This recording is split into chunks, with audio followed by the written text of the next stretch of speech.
Slipped in there.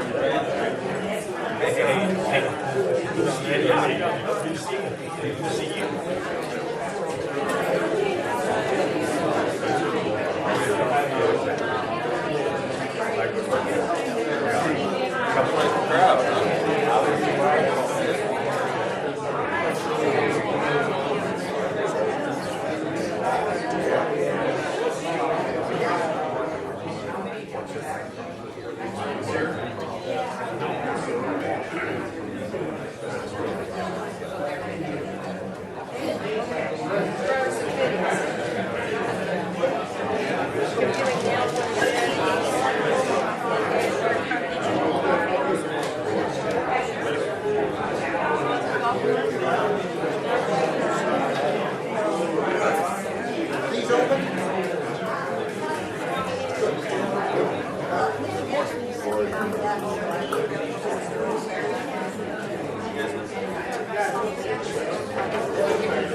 morning.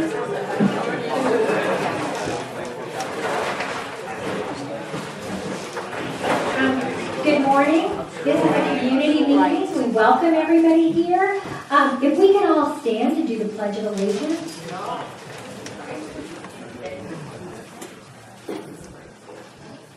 I pledge allegiance to the flag of the United States of America and to the republic for which it stands, one nation, under God, indivisible, with liberty and justice for all. Thank you. Welcome everybody. This is a community meeting. It's an open forum, and we have a panel of speakers here that are all involved with economic development, and we're really looking forward to their insight and experience and what they have to say that we can learn as a city. This is Andre Wallace. Janice will do their bios. And this is Steve DeVenow and Bill Garrison. So, there's food over here, so help yourself if you would like some. There's water in the cooler. And as I said, we're going to be collecting comments, and we just want to welcome everybody and thank you for coming. And I'm going to turn this over to Janice. Thank you, Madam Mayor. We appreciate it. First of all, I just want to thank everybody for giving up their Saturday morning. As a planner, this is so exciting because I hate to see some of my fellow planners, if they could get 10 people in the community on a Saturday, they would be excited. So to see this room full really makes me excited to know that we have this much input in the community. As the Vice Mayor said, this is informal. What we're going to do, just so you have a kind of a plan for the day, I'll do some quick overviews of our Gateway Corridor. I'm going to ask my speakers to talk a little bit, and then we're going to have an open community input where we will just basically anybody that has any thoughts of what we need to look forward to, we'll just take them, we'll write them up on the sheet, and then after today, the staff will go through them. It'll probably go back to the council and et cetera to figure out where we're going from here. There is a sign-in sheet over by the door. If everybody can make sure they sign in sometime before they leave. This way we'll know who's here. If we have any future meetings or any information, we'll make sure we get it out to you. So like I said, the first thing is we appreciate you coming. Oh yes, I'm sorry. Yes, I want to make sure we have some important people here. Is our council person, our Vice Mayor Mitch Timberlake is here somewhere back in the back. Council Member Van Royal, Council Member Steve Kelly, and Councilwoman or person Connie Butler is here. Also, City Manager is behind me, Danielle Judd, City Attorney Jim Arnold. I've got my Code Enforcement Officer Mitra Balsami. A lot of you talked to her over the time. And then my assistant, Kimberly Farnsworth, are here to help us also. So anything you need, please let us know. As I said, we appreciate you being here. I'm just going to quickly go through a little bit of the history of our Gateway Corridor so you know why we're here and where we're at. So then there's some maps around, and we'll take a break after this because you all want to get up and walk around. So basically the city has what we call 2 overlay zones. The Gateway Corridor, which is basically going from Governor's Creek down 17 and then going out State Road 16 west. In the middle, we have, what you see in the blue, is our Central Business District zoning. The CBD was established back in 1996, so it's been around a long time, and it was to try to promote redevelopment of our corridor, basically the Walnut Street more or less corridor.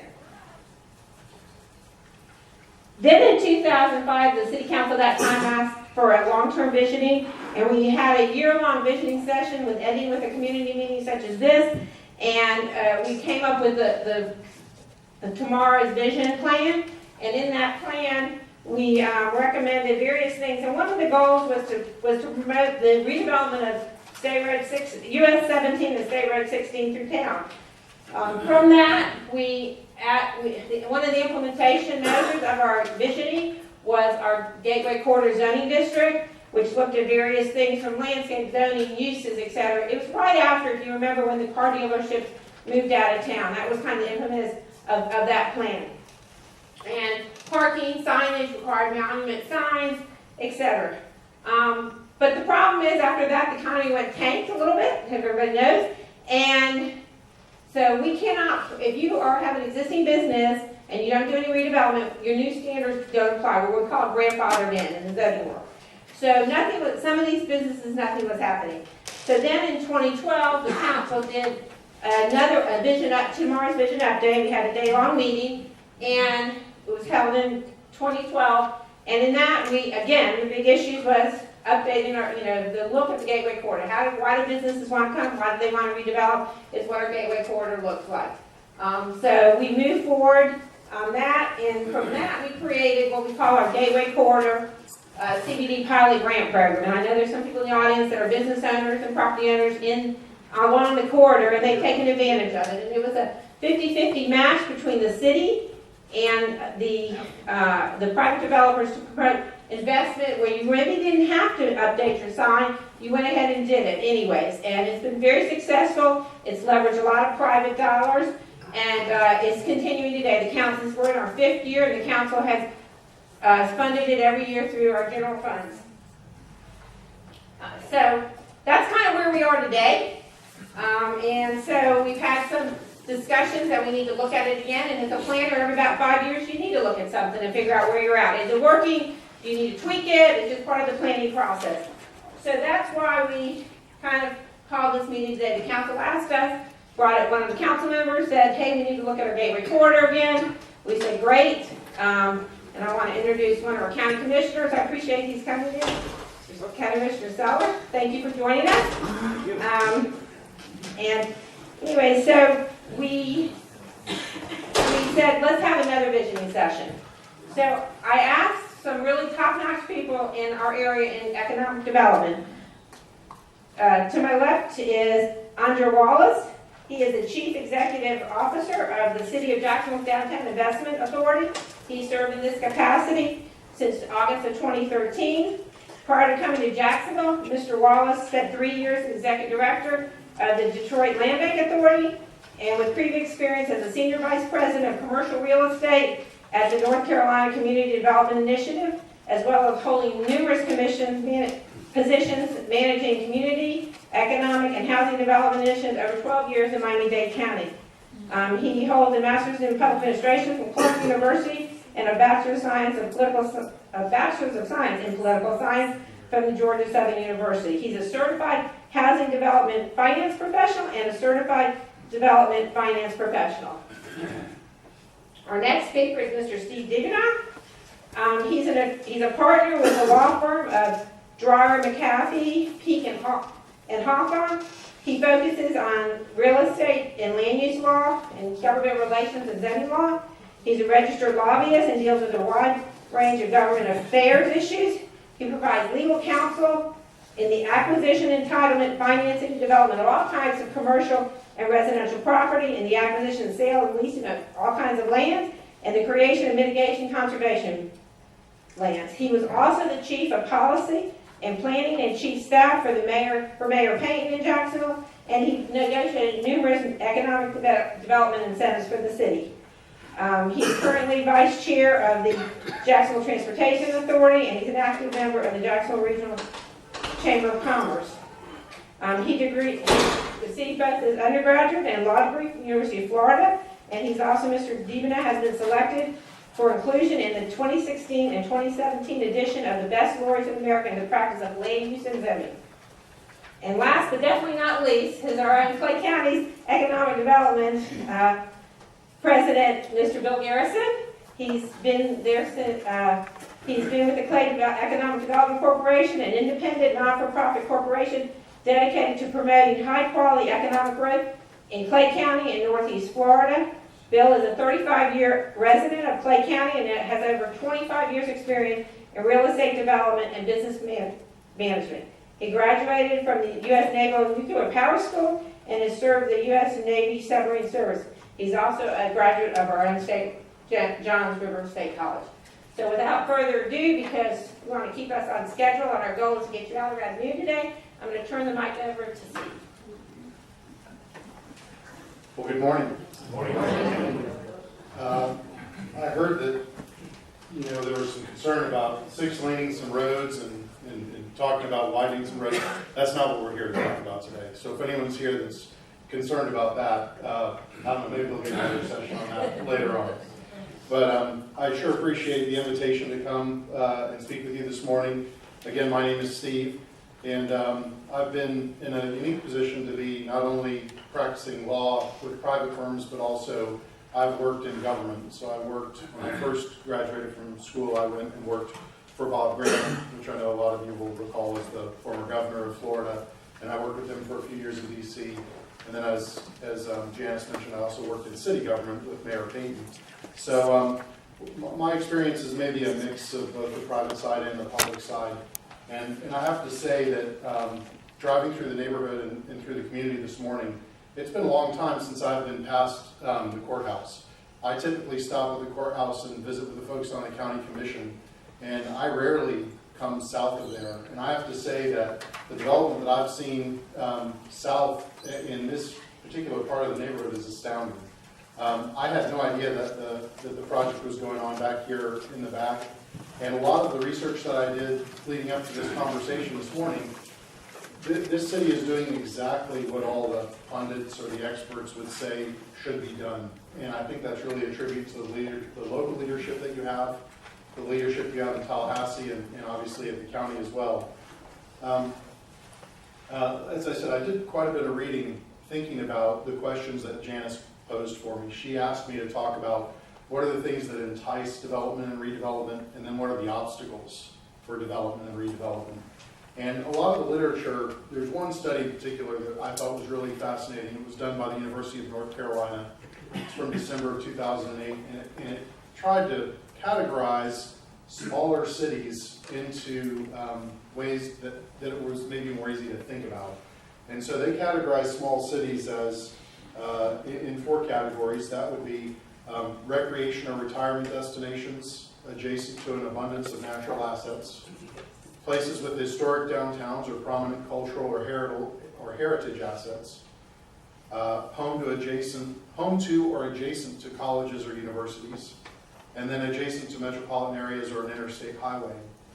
And those are things that, a lot of things that you just can't control. But Green Cove Springs has a lot of those advantages already, and I'm not going to pretend to go through and repeat them. You know what they are. The historical assets, historic downtown, the natural resources that are around, the proximity to a metropolitan area. Those are things that, some of which you can control a little bit, some of which are just plain luck. Green Cove Springs has a lot of things going for it that maybe we take for granted. You can't buy the river, for example. You either have it or you don't, right? So the question is, how do you utilize the assets around you in order to promote your city? So maybe you can help answer a question for me. I was trying to think of and find out who's the most famous person from Green Cove Springs? Who's Charles Merrill. Okay, and she was a poet, a writer, or an artist. Okay, who else? Charlie Merrill. Charlie Merrill. Oh, the founder of Merrill Lynch. Yeah. So okay, let's talk about him for a second. I'm sorry, I'm not familiar with the artist, but let's talk about him. So when he started his business, he had to go to New York, right? He couldn't really start a financial services company in Florida. But today you probably could. Today, because of technology, there are tremendous opportunities. So imagine if Mr. Merrill had created his business here or had relocated his business here after he had started it. Seems kind of crazy in that context, but if you look at cities around the country, who knows where Walmart is located? Bentonville, Arkansas. It's the largest it's the largest company on the Fortune 500 list. How many people live in Bentonville, Arkansas? It's 41,000, about 41,000 people. There's another city in Pennsylvania that has 2 Fortune 500 companies. One's called Consul Energy, another one's called Mylan Pharma. It's located in Cannonsburg, Pennsylvania. Population 8,900. 8,900 people. They have 2 Fortune 500 companies. Chobani Yogurt. Anybody eat Chobani Yogurt? Chobani Yogurt. Now they were on 60 Minutes about a a month ago, so maybe people might know this already. It may not be as big of a shock. They're located in New Berlin, New York, population 2,600. And that company, Chobani Yogurt, is worth about $10 billion. That's the market cap of Chobani Yogurt. So my point is, and I appreciate the Merrill Lynch, the Charlie Merrill reference, I think focusing on your existing businesses is probably the number one thing that you can do to attract business and additional employment opportunities to your city. Growing your own local businesses and focusing on what's here already rather than perhaps recruiting. I'm not saying recruiting shouldn't be done, but I'm saying that your number one opportunity, in my opinion, is what you have already today. The other great thing that I've noticed in my years representing companies trying to relocate or in representing the government in receiving companies and inquiries about relocation is, again, this is just my opinion, the number one thing, what do you think this is according to me, so I'm going to ask this kind of, what do you think, when you think of a company relocating, what do you think are the top things on their list? Education. Education, right? What else? Healthcare. Healthcare, great. Golf. I'm going to hold that aside, because that is a great, that's really close to what my personal opinion is. What else? Housing, shopping, recreation, great electric rates, great workforce. Access, exactly. Libraries are important. So what we are describing really are communities, right? To me, the number one thing that those companies are looking for is, where does the CEO want to live? Yeah. I really think it's that simple. We can talk about the margins of what the electric rates are, or what the tax rates are. The tax incentives that are presented to the city, to the companies are very important. They will tip the scales on a locational question. But first and foremost, you have to have a place where the CEO and his corporate team wants to live. And so that includes great housing stock, great golf courses held, great schools. I think those are really the schools, the houses, and the recreational opportunities. Again, in my opinion, talking to folks informally as they're considering relocating, those are the top of the heap. So, again, that's not something you can control overnight, but it is something you can control. We'll talk about how you can influence that in a minute. Another great thing that cities and counties can do, which is what they do best, is targeted infrastructure. And so when we talk about that, we talk about water and sewer, we talk about roads, curb and gutter. I have to tell you, the landscape medians coming in this morning are nicer here than they are in Jacksonville. You've got water and electric in your medians. You've got, they're maintained. There's no trash in them. It's spectacular. That's the kind of infrastructure that you really have to focus on in order to maintain. And that's the thing. One of the things that makes your city attractive. Street lights. You've got here, really interestingly, you've got runways. You've got a port. You've got lots of opportunities to get out on the water. And the investment that you're making right here behind City Hall is exactly the kind of thing that all these experts would say that cities should be doing. And that includes, landscaping and then also demoing when you can, taking down old and derelict buildings.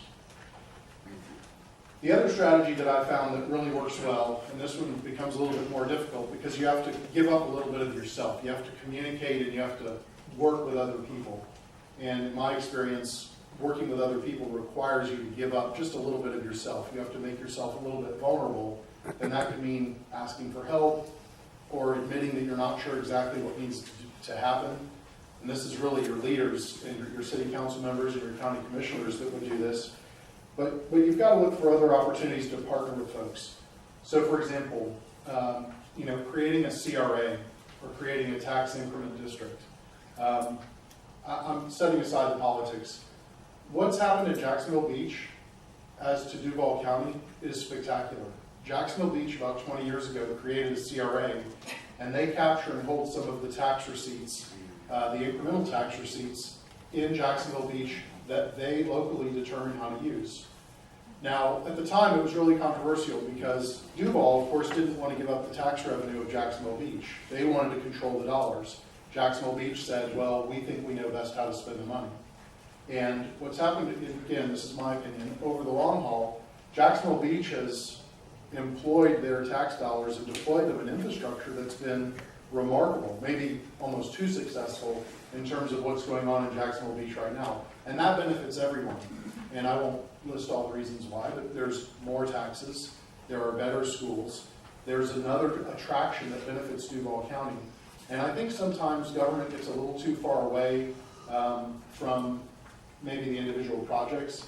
Personally, I think that consolidation in Jacksonville is a ridiculous, terrible idea because it's too far away, the government is too far away from the neighborhoods.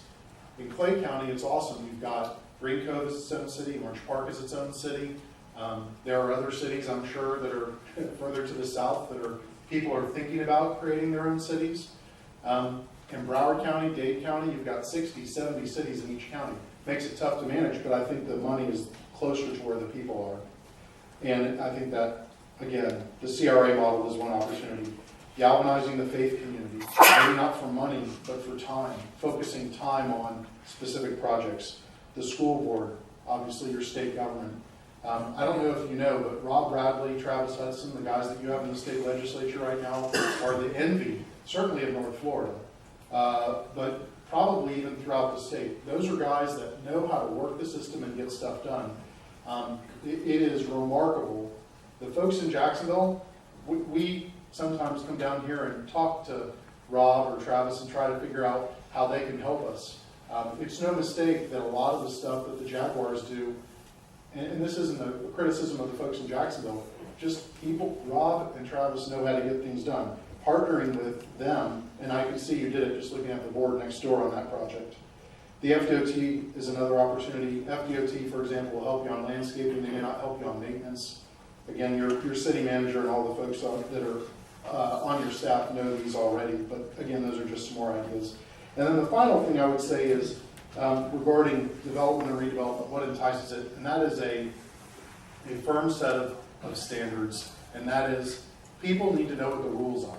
So they need to know where development should go or where it shouldn't go. They should know what intensities should go where, whether you're protecting open space or trying to entice increased development. Obviously supporting walking, biking, public transit, if that's appropriate.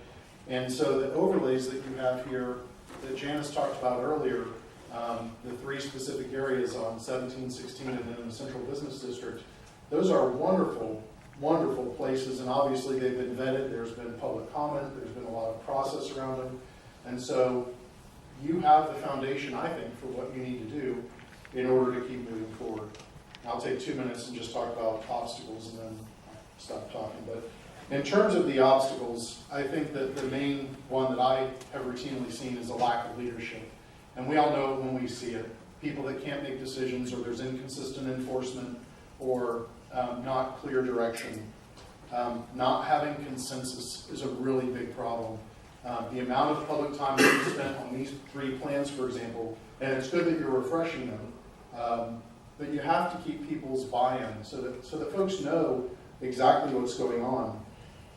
Not having a plan, that's not something that is lacking here, but you have to also continue to work the plan. So you have a plan, you have a process, you have public input, you're refreshing the ideas, and now you have to go out and implement it.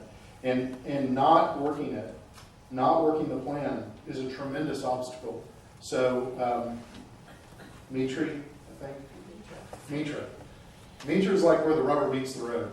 She has the hardest job there is, maybe except for the school board superintendent or the planning director.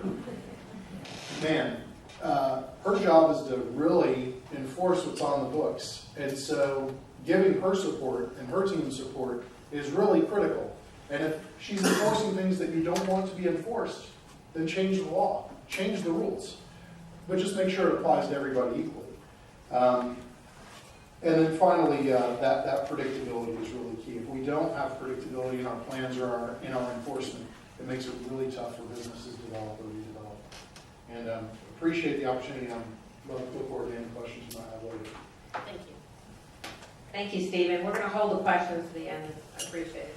And I just realized, as I kind of figure everybody knew me, but I'm Janice Fleet. I'm the Development Services Director. That I go all the way from economic development, planning, and code enforcement and building department all fall under me. And prior to being with the city as a full-time development services director, I've been involved with the city as a consultant, as a private consultant, going back on all these plans to about the late 90s. So I know a lot of you know me, but you might not know who I am, so I appreciate you coming in. Anyways, I'm going to turn the mic to Mr. Roger.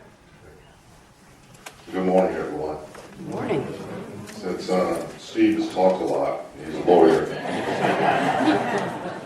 and he does use the system that I kind of manage, so I think he's criticizing me enough this morning.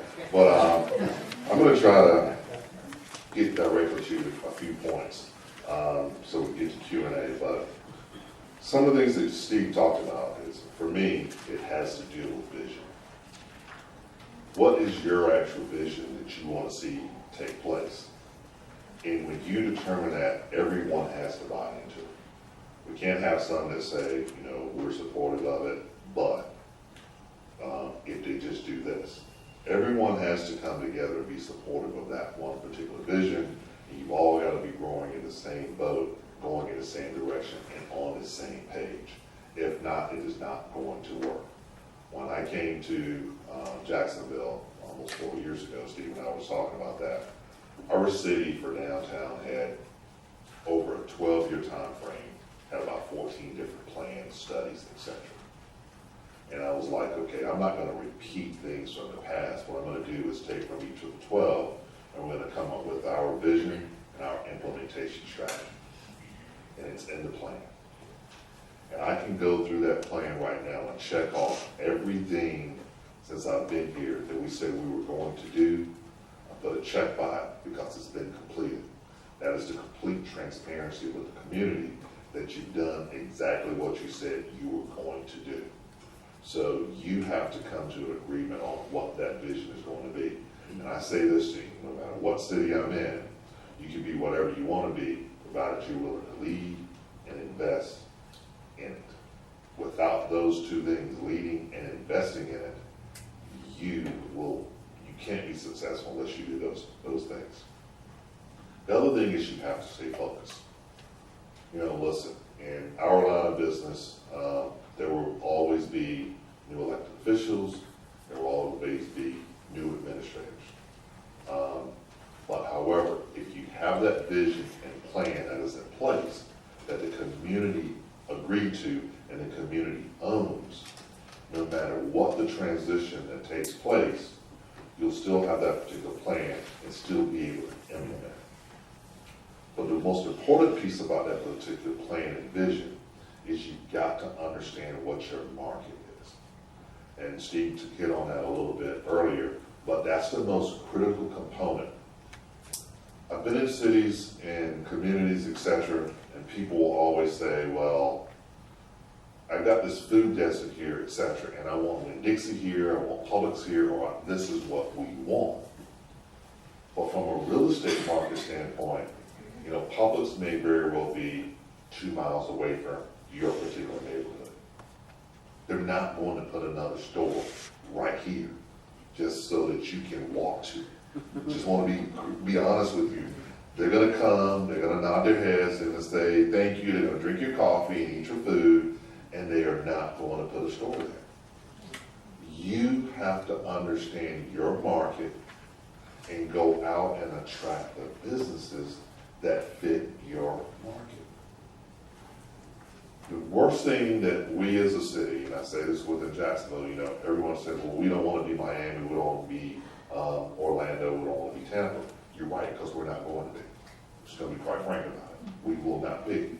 Nor should we strive to do just that, because we are a different region. So understand your region, understand your market, understand what works well for your clientele, and make sure you get that type of retail here. Because remember, it's not those that just drive through 17 all the time, sometimes. It's those that drive on 17 all the time that are going to be your particular customer base, and that's you, okay? So if they don't have what you're actually looking for and you got to drive somewhere else to get it, that's a problem. So understanding your market is the key critical component to actually having success along any particular retail Carter. What's going to be your strategy? Will you invest in public infrastructure? That's a public debate that you have to have. Will there be other incentives beyond public infrastructure improvements?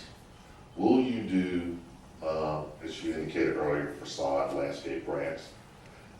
In downtown Jacksonville, I've had to come in and do some retail because we have older buildings within downtown. In those historic buildings, I'm looking at least a cost of $50 to $65 per square foot to renovate that space in those old historic buildings. There is no financial institution, I used to run one in North Carolina, that's going to lend you money for tenant improvement costs for you to open up a business as an entrepreneur there. The landlord is only going to put up so much money for tenant improvement costs, and you, the prospective business owner, only have but so much money that you want to put towards tenant improvement costs, because you need as much money as you possibly can have for operating expenses once you actually get the business up and running. So as a city, you can have the public debate and make a decision if you want to create what I call in some cities a retail enhancement program, where if I know that it's really $50 a square foot to renovate a space, I may be willing to set forth money, and then out of that pot of money, we're willing to invest up to $25 per square foot of leased space for the particular business owner. Now, I'm not trying to come in and get your furniture, fixtures, and things of that nature. I'm trying to do your plumbing, your electrical, HVAC, etc. Because if your business is unsuccessful, I need the space still ready to be utilized for some other business that could actually come in. So you can set parameters with regards to how to invest that money into that particular space in order to get the business there. There may be a conversation that you may want to have with regards to, you can't do pure tax abatement here in the state of Florida. But what we have and what we utilize sometimes what we call a revenue enhancement grant, which means, let's just say your tax bill hypothetically is $100,000 a year on that particular property. We may sit down and negotiate that after you pay your taxes for that particular year, that we're able to flow back maybe 50% of that tax payment back to you to help you as you're investing in that particular business. And we may agree that that's going to be 5 years, 10 years, or whatever. So that's going to help you make some business decisions, particularly in the large scale retailers and things of nature that you're trying to bring in, about how to help them from a taxation standpoint, where you don't have the actual cash up front to put into the deal, but they pay the tax, then you would actually have money. And that's something for you to actually consider also. I'm going to switch over to obstacles. An inefficient approval process is the quickest deterrent to anyone being able to do business with you. I'm critical of what we do as an organization. Steve uses our system, and I try to be upfront with him and say, hey, listen, I got 3 to 5 projects in front of your particular project right now. This is when I think I can get to you, and this is when I think I can give you an approval, and this is when I think I can get it to the board, and hopefully get it approved. That allows him to tell his client exactly what's the time frame. The easiest way for someone to say, I don't want to do business with you, is they don't get a quick answer and understanding of what the process is going to take. Time is money. The answer of maybe is a no. I'm just telling you that right now. If somebody tells you maybe, it's a no, so you got to move on. So that's why you have to clearly stick to your approval process, let people know firmly when you're trying to move something forward, and as an implementer, an administrator, if you say you're going to do it, Dan will try to get it done. And if you can't, pick up the phone and say, hey, listen, Steve, I can't get this done right now. And here are the reasons why. That begins to build trust, because you can have only one opportunity to lose the public's trust. And when you do that, everything else is downhill from there. I don't care what you do from there. I don't care how well you are at it. They will always remember that one time that you did keep your promise and you did communicate with them. So that lines of communication are huge if you're going to be successful in this particular process. So I think I've kind of covered what I feel like entices people and some of the things that you need to do on your particular side, and that approve the obstacle is clearly always the review process itself. And if you find yourself in the negotiation phases of actual deals, upfront entrepreneurs, business owners, developers, etc., they're going to all know this. They're always going to come in and ask for everything. He does it to me all the time. But we have very good give and takes in terms of, I can't live with that, but I can live with this if you can get your client to live with it. If we can do that, then we can try an actual deal and be able to move forward.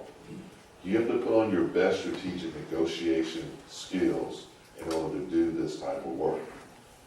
And as I always tell the people, I'm not in the business to maximize your rate of return. I'm in the business to make sure that I am most efficient at getting you through the approval process. And if we have to put in public infrastructure, work with administrators to get the public infrastructure in place. And if we have to incentivize the deal beyond that, then I need to look at it in terms of what's going to help you get this deal to this particular level. Don't come in and ask me for a project and you got a developer's fee already written in, and then you're looking for, on top of that, another particular percentage rate on return on your investment also. That ain't my problem. But what we are trying to do is entice that business to get here. And the least amount that we have to put in to make you comfortable to actually get the deal is where we're going to be on the actual public sector side. It's a give and take on both sides, but you have to work together in order to get there. Thank you. Thank you. And our last speaker, and one of the things is, he's with Clay County, but I know that a lot of you got mailers, and it goes out more than the corporate limits of the city of Green Cove Springs. And all we have control over, we being the city, is within the city limits. So that's what we're focusing on. Otherwise, you can, and I know I was at a meeting the other night, our per county commissioner kind of got hit up on other things. But we're really focusing on what is in the city of Green Cove Springs. So thank you. And Mr. Gerald. Hi, good morning, everyone. Thank you, Janice, for inviting me to participate. I just want to start off by saying what a privilege and an honor it is to be at the table with these two guys. Andre Wallace, I just met Steve this morning, but I've done some research on him.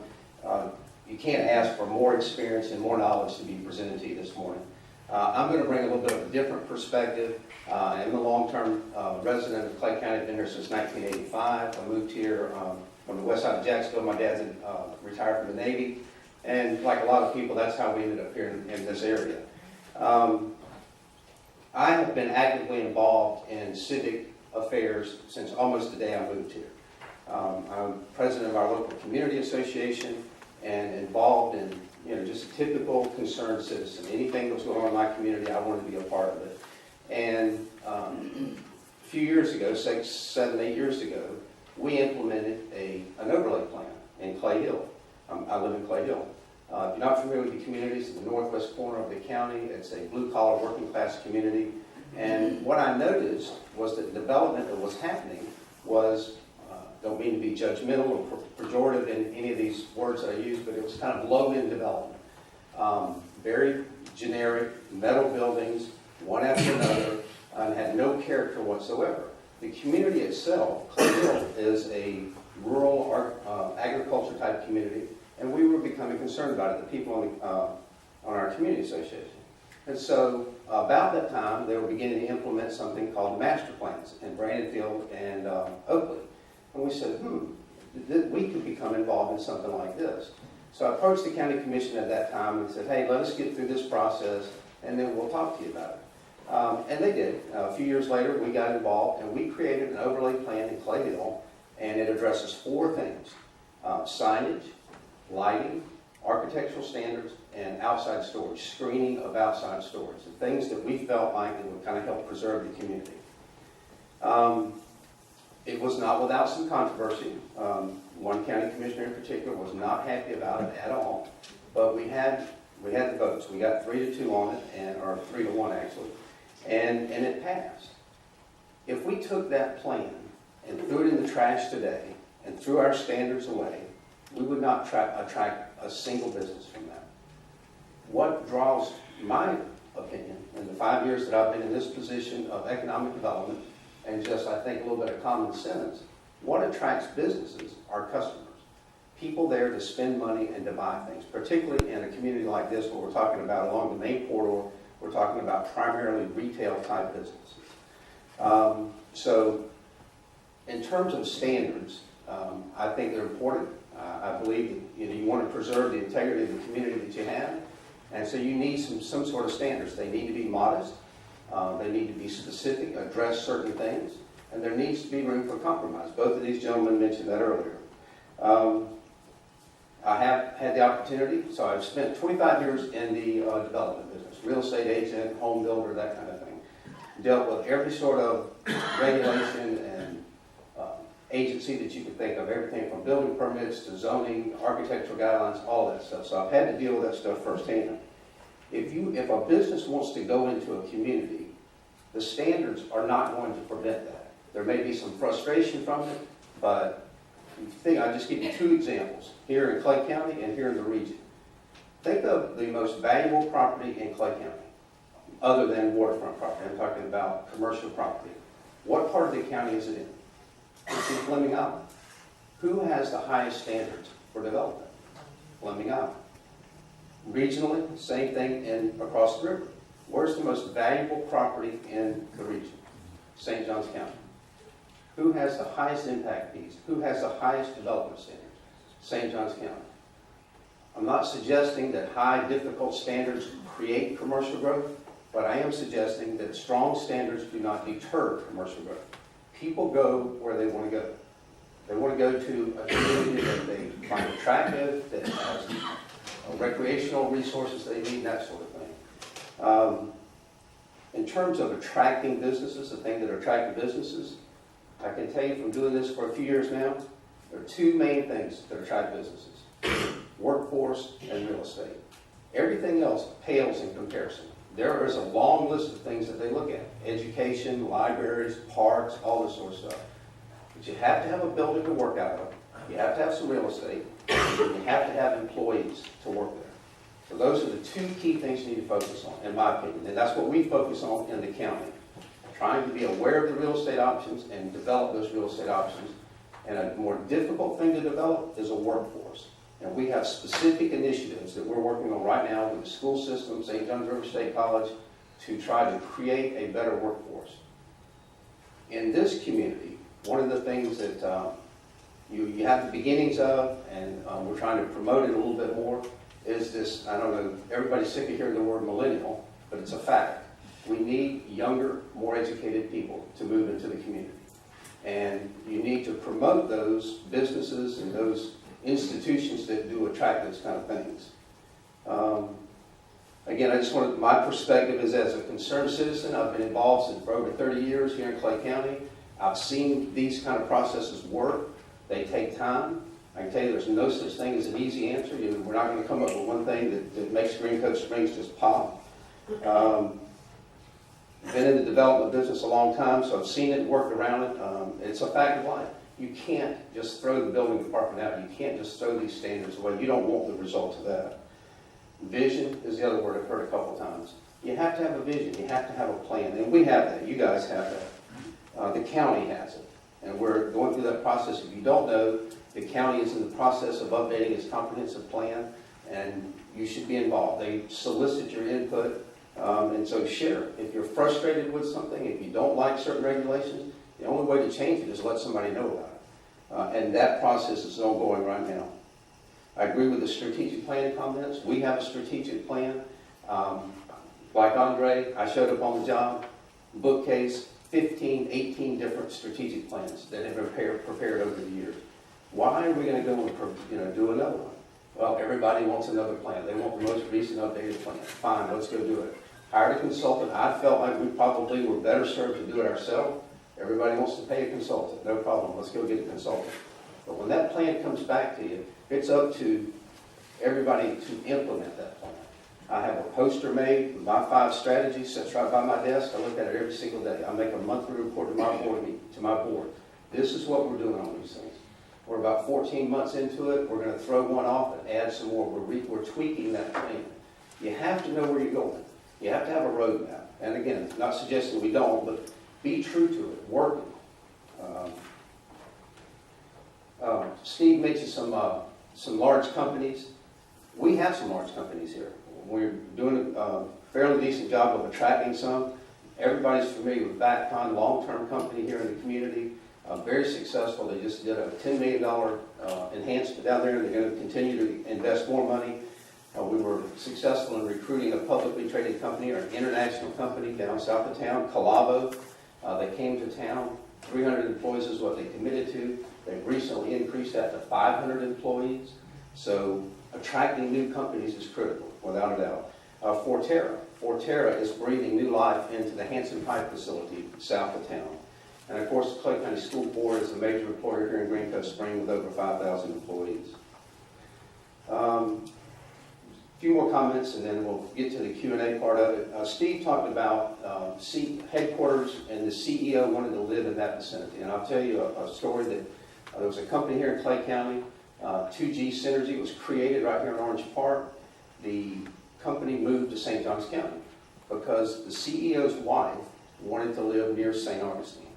And so for that reason, we lost a really good manufacturing company that was producing our building generators. The company's grown, it's since been sold.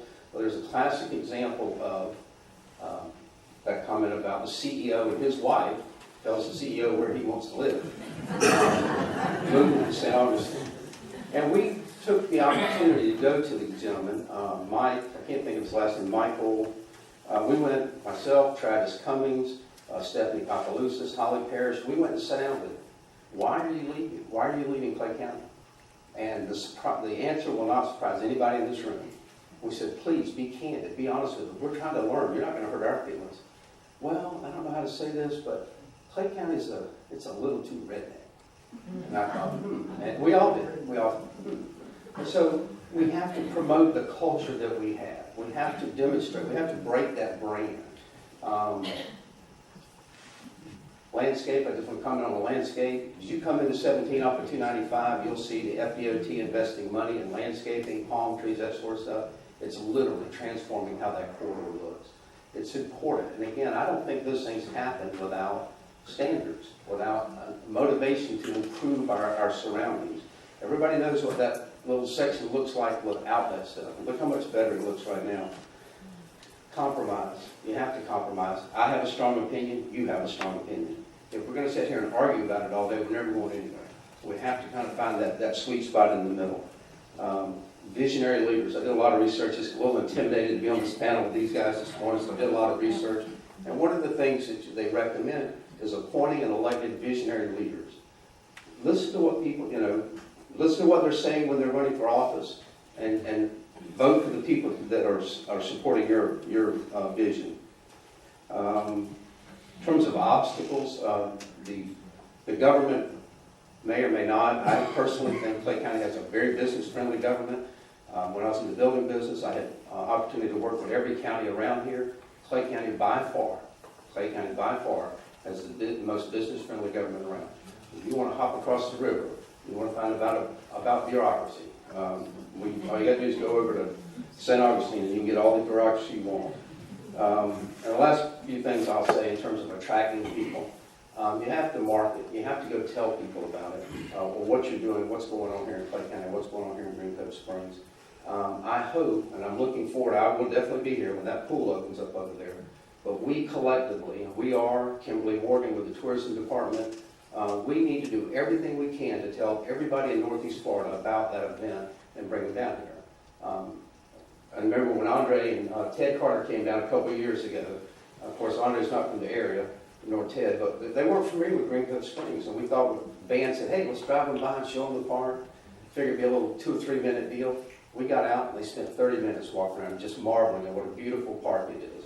And so that thing is, to me, the jewel of Green Cove Springs, and we need to do everything we can to market it. And again, thank you, Janice, for the invitation. I appreciate the opportunity.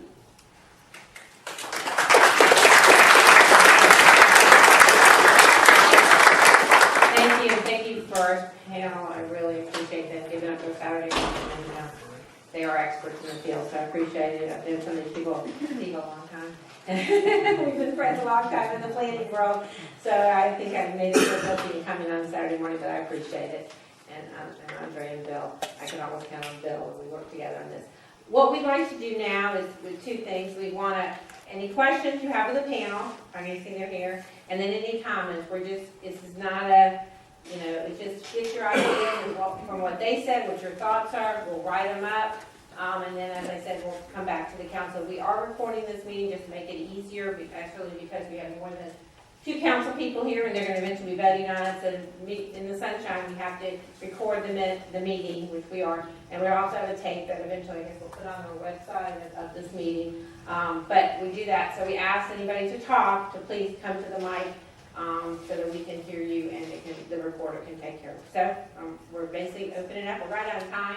My hope was to start this. Do you want me to do that when you write? Yeah, that'd be fine. We can talk about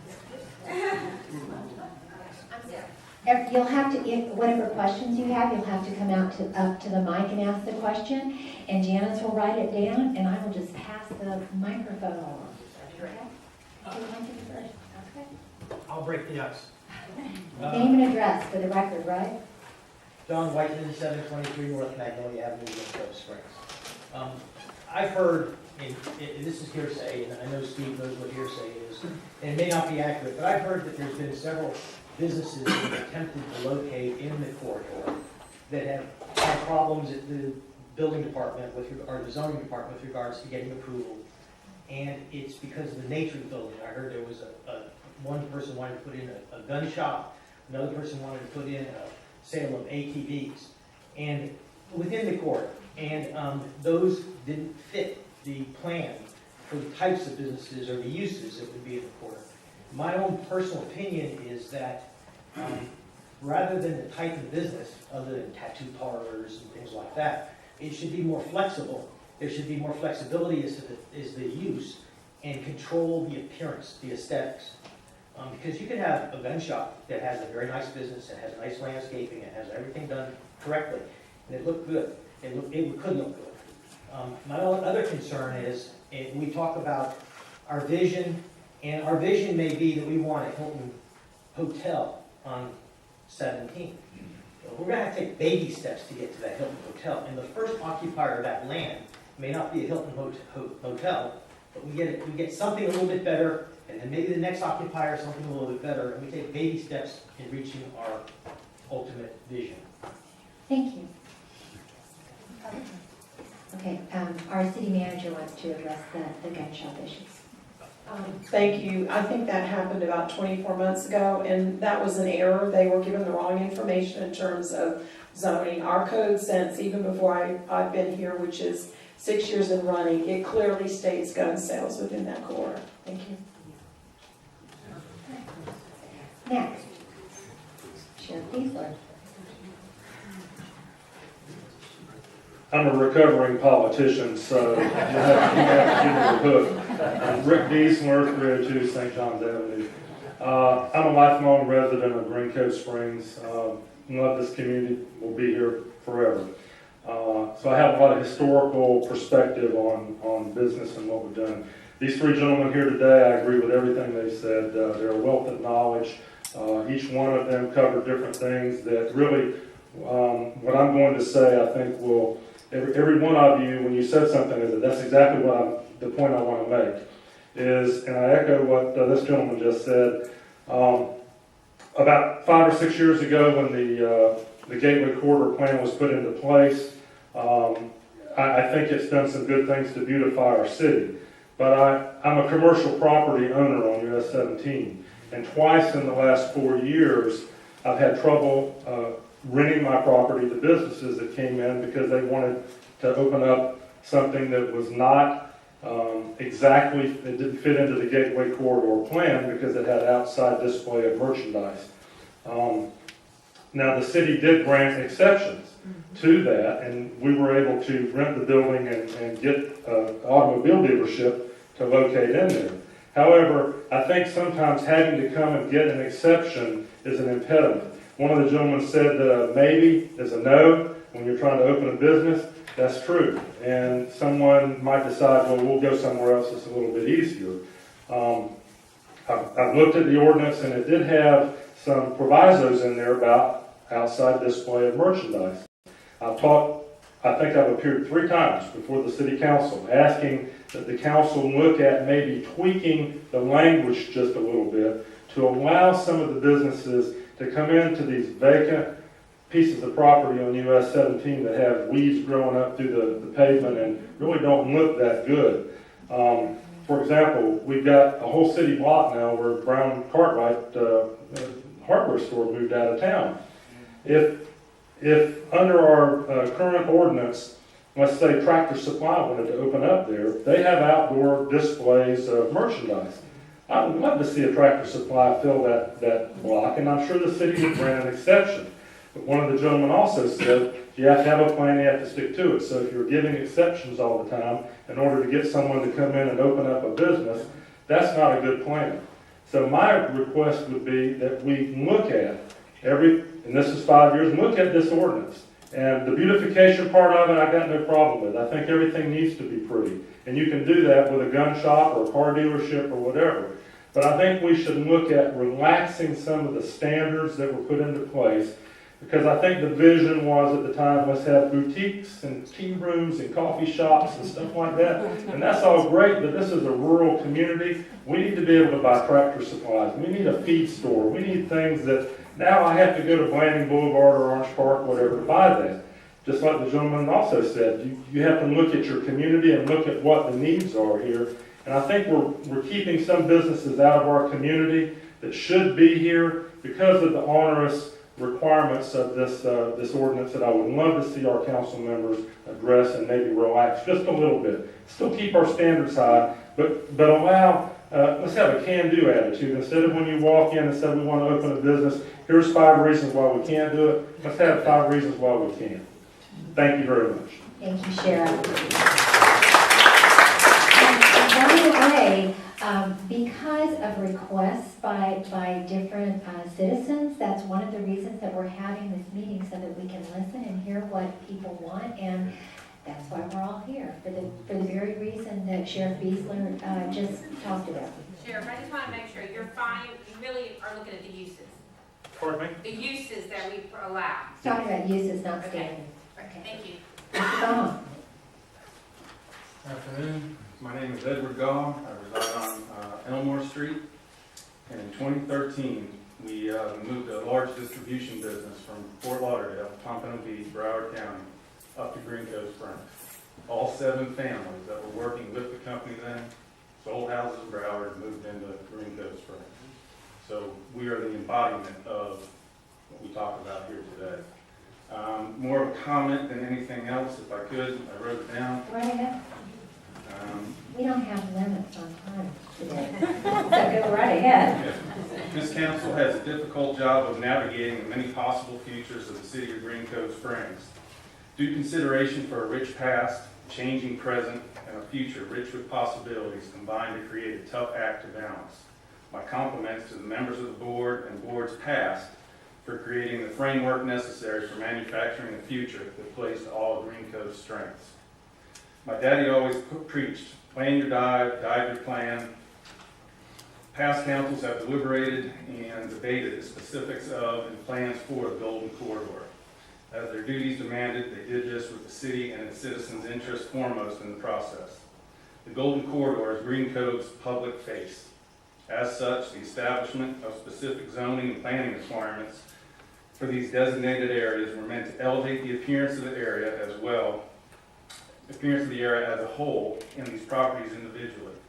There are very few municipalities that don't impose some type of limitation and restrictions within their bounds. Prohibitions by industry type, segregation between light and heavy industrial, noise, specific building requirements, to name a few. In the community's interest, these legislative codes preserve and heighten the local appearance and protect the people of Green Cove through traffic safety and quality of life. I get that these same rules impose a burden on the affected property owners. Stricter building requirements and industry-specific limitations may be seen at first to limit the universal potential of buyers. But today we are rather fortunate. The economy continues to improve, evidenced by robust sales and perhaps more germane, greatly improved property appreciation.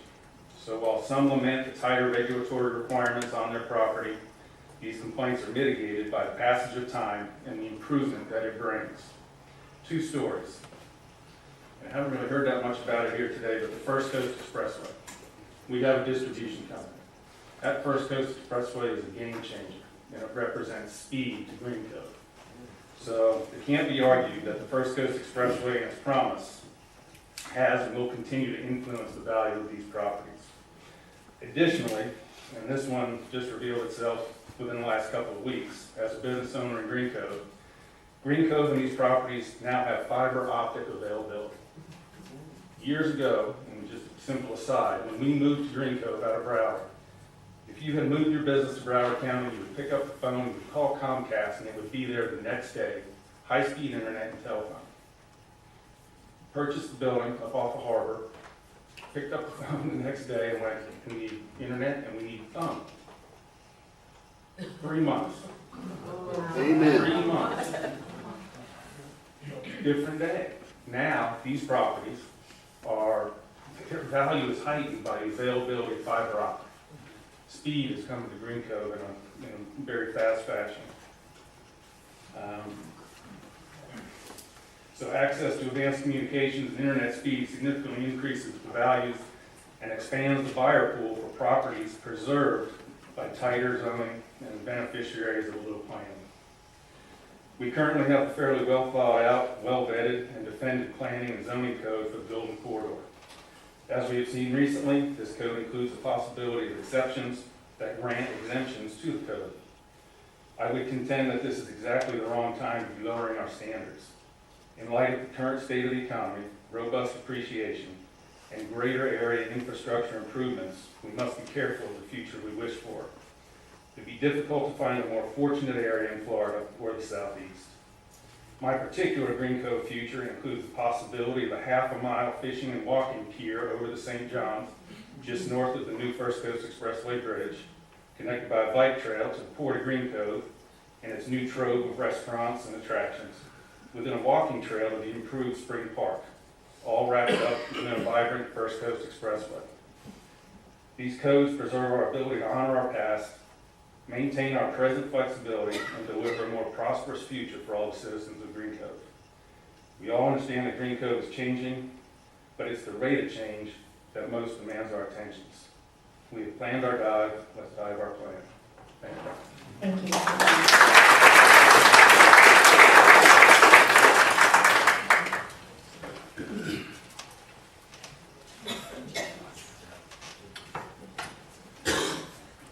My name is Paul Holman. I live at 3290 Byron Road, Green Cove Springs. For you guys that don't know, I am a business owner and I am looking to come to Green Cove. I'm currently under contract to buy the Fred Davis dealership. Some of the things I ran into that I wanted to address is the doors that face Green Cove. You know, and I guess it's maybe aesthetics, I don't really know. But when I came to the meeting, everybody's biggest concern was a body shop, the noise from my body shop. We build hot rods, restore cars, you know, things like that. Everybody stood up here, noise, noise, noise, noise, that's all I heard. Well, all the doors face a busy road. Now I'm gonna turn around, I'm gonna face them to all the people that live back here. These are the kind of rules that, that make it difficult. It's gonna cost me $30,000-$40,000 or more to move these doors. We even offered to, put up a fence so, you couldn't see the doors. Things like that would help. I'm all for the looks of it. The shrubbery, the greenery, I want it to be. We work on expensive cars, $300,000-$400,000 cars, very expensive cars. So, I don't want somebody pulling up to, something that their car costs more than my shop, And I wanted the people to have the look of it to fit their car. And so I'm all for the looks of things and to keep it up and keep Green Cove looking the way everybody else wants it. But some of the laws have made it tough for us. I mean, we're coming in and spending $1.4 million on renovating this place, and it's a lot of money. It's more money than I've ever spent. And things like that do make it tough. The doors facing forward made it tough. Some of the stuff that we had to go through, to get there. No, everybody worked with us, and I've heard from all the officials and stuff. And like I said, after we got through our, the first step, and we got everything approved. But like I said, some of the stuff, no outside displays, as Rick said.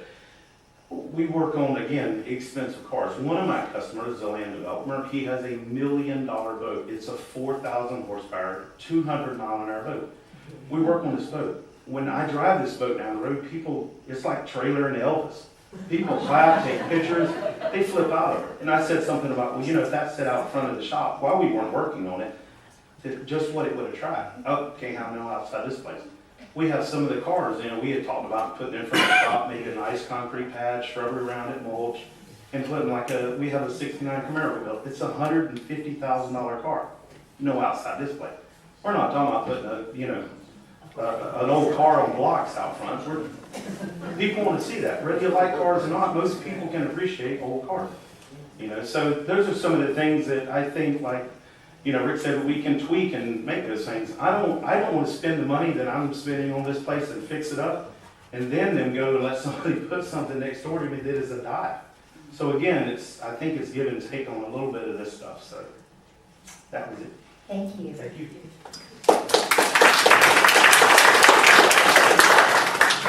Diane Kolsky, 723 North Magnolia. I think I've been here about 7 years. I'm from Miami-Dade County and Broward County, daughter of a developer. My question is, your wife is Deborah? You ever been out? No? Okay, what I'm wondering, I thought I knew his wife, but I'm going to address with his comment. How do we get people that are dropping their cars off at his place, or other people that drive their children to the schools here from Fleming Island, how do we get them to stop? And when you're in a gym class and you say, I live in Green Cove, people look at you like, ooh, you live in Green Cove? And it all has to do with this corridor coming down 17. We have a lot of people, old school, who grew up here. They don't want the town to change. This is what they're used to seeing. I'm from Broward County. It's lush landscaping. It's beautiful. And I know asking a business to put a lot of money into landscaping is hard. But if we're going to come into the future, how do we get the moms that are driving down 17 to stop? Retail's dead. I can order anything I want to my door. So how do we get people to stop at restaurants? How do we get people to stop at his auto place? How do we get the gentleman who's dropping that boat off, how do we get his wife to go, I want to look at this town. What can I buy here? What can we buy? And then once his wife turns that corner, once that woman turns the corner, how do we make her want to drive down Magnolia Avenue, where she doesn't see people's houses and go, I'm not living next to that. I don't want that in my front yard. And I'm not talking about a business, I'm talking about people having some pride. And if we want our prices, our house values to go up, and we want this vision to happen, we all, has this John Andre? Yes. We all have to have the same vision. We all have to work to this together with zoning and understanding that things are going to change. But I want his people to start looking at moving to our community. So that's what my thing was, that we need to come into the 21st century.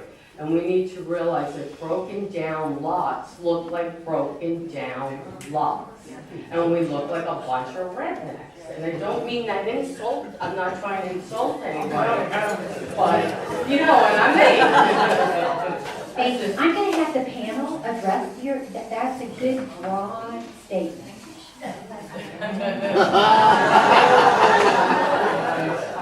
Yes, it's a broad statement. First, as Bill indicated, standards are not bad. However, we have to, as a community, as I indicated earlier, have the same shared vision. And it sounds like there's a conversation that needs to be had amongst you all as a community about what's the vision. And that's where you all have to start first. Compromise and respect is the only way that you're going to get to the actual vision. So I have to, because there will be people that will say, as the gentleman, as the sheriff indicated, we need to be able to have the feed stores, we need to be able to have the ability for tractor display. He's not saying anything different than the gentleman who just indicated about the $150,000 Camaro and the, whatever the number was on the boat, in terms of being a magnet along the actual corridor for people to come there. But it does get down to what is the aesthetic appeal going to look like along the actual corridor, and that's a conversation that you all have to have amongst yourselves. But I know this, it can all work collectively, provided that you work collectively together to come up with those decisions and work with the administration to get there.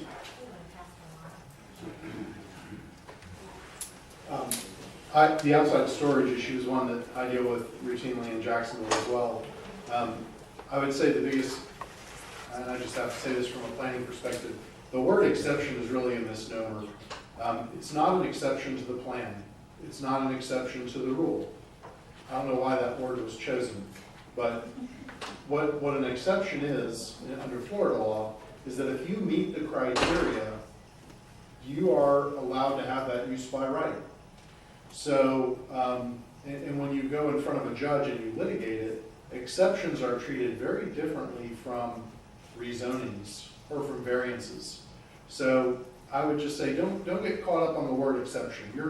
It's not an exception to the plan. You can have a common vision with a list of exceptions, which someone needs to come up with a better word, but conditional use is another great term. Thank you, Steve. That if you meet certain conditions, then you're allowed to have that use by right. So outside storage is a great example, and typically there are standards surrounding what type of equipment is stored, what type of landscaping or buffering requirements are required. And if you do all those things, then you're allowed to have the use. You still have to go get someone to check the box in the government to say you meet the requirements. But it is an exception, a zoning exception or a conditional use is closer to a permitted use than if you're doing a whole rezoning. You're still consistent with the plan. I don't know that I have a whole lot to add to that. I'm kind of curious, the lady that just spoke, you said you've been here about 7 years. What brought you to Greenville? I was living in Broward County, and when I went to purchase a house, the prices were so insane. I ended up in Oakley, which was a terrible, terrible mistake. Horrible. And my husband, on the way home one night, stopped at Starbucks to get coffee, went, "This looks really great," and made a turn. And we spent the next 3 months going up and down the streets looking for a home. We found a historic home, and we fell in love with the area. And that's what brought me up here, that and the taxes. And now I would like to see my property values go up. I would like to flourish.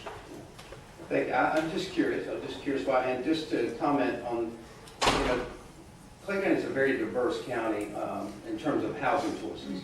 I promise you, there are thousands and thousands of people who love Oakland. Where I live, a lot of people, are you kidding me? They would drive through and think, who would live here? I love living there. So I wouldn't be too quick to say what's good and what's bad. What appeals, I guess my point is, different things appeal to different people. And so identifying the things that you're trying to sell, trying to market, that's what needs to happen. It was that, it was the river. Right, exactly. So I say you have these great assets. And the same And Van Royal is on my board of directors, and he knows how hard we work to sell the entire county. And you identify those sweet spots, those assets that somebody would like to live near or live around, and you go out and you market it. I do think that the entire county, and possibly you guys know better than I, the city has an opportunity to do more marketing, to do better marketing, to let people know what's going on here. Like I said, once you stop, that's a great question. How can we make people stop to go into Spring Park Coffee? Nobody wants to go to Starbucks anymore. Go to Spring Park Coffee and learn to love Green Cove like you guys do.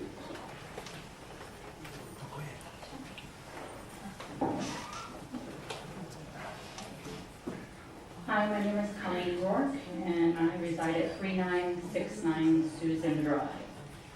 Fairly new to the area. My husband Robert and I moved up here about 2 years ago from Miami. Born and raised Floridian, lived in Miami the majority of our lives. And in case you asked, what attracted us to the area was we initially came up for the schools in St. Johns County. At the time when I came up, I was a realtor. Came across the bridge to show some property over here in Green Cove and just happened to fall into a sweet deal on the river and purchased a foreclosure. It's a dream. Thought we could never do it, and we did, and we actually do like it here very much.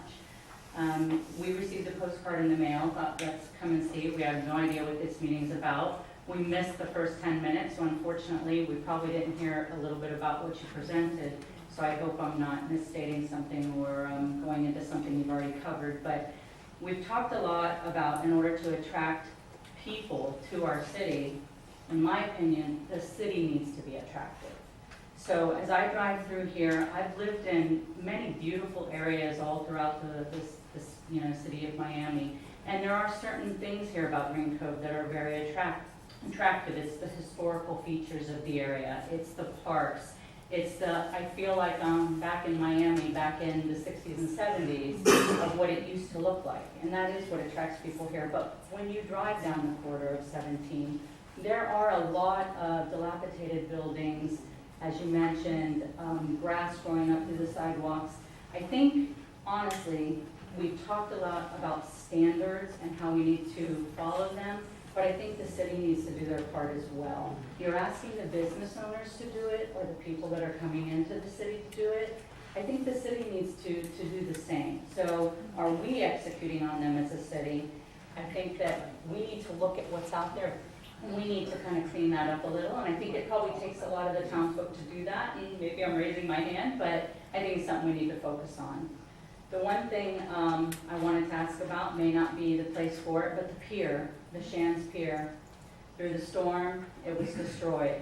Through that destruction, our docks and our bulkheads were destroyed. We haven't come forth and asked the city to do anything about it. However, I am curious about what's going to happen with the old Shands Bridge. It was a great place for kids to fish, for people to go, to enjoy, to walk down the street. I don't know if you want to address that before I get to something else. Well, that's county property, and it's not city property. Okay. And I'll let County Commissioner Sella talk to you about that. And after the meeting, you can talk to Commissioner Sella. He's an expert. Okay, perfect. Okay. Yeah, it was destroyed in the hurricane. Right, right. I just And didn't we know have some FEMA if issues. there are plans to rebuild it. I Yes. think that's the big question. Yeah. Or what I've heard, we're holding off because of the First Coast Express. And I'll say something a little bit about the First Coast. Okay, and that is a question. What is happening and where can we meet to get information on the First Coast Expressway? Oh, here's our First Coast Expressway. Well, I'm certainly not the expert, but we will have a team of experts. This is open to anybody and everybody on May the 16th I'm not sure, so Tuesday, maybe on May the 16th, 8:30 a.m. at the Thrasherhorn Conference Center. We're holding our second annual First Coast Expressway Summit. Representatives from the county, from FDOT, Expressway Authority, and the chief engineering firm, Reynolds Smith and RSNA, are going to be there making a presentation. There's no charge to attend. So May the 16th, Thrasherhorn Conference Center, 8:30 to 10. And you will hear and be able to ask every question of true experts on the First Coast Expressway. Just a real brief comment about it. The first phase is winding up from I-10 down to State Road 21, Blanding Boulevard there in Middleburg. The next phase is already funded for construction. It's scheduled to start in early 19, calendar year 19, January, February, March, spring of 2019. And I'm not sure the schedule to get it over to Green Cove, but it's coming from Middleburg to Green Cove Springs, probably 3 years or so, Dan, would you guess?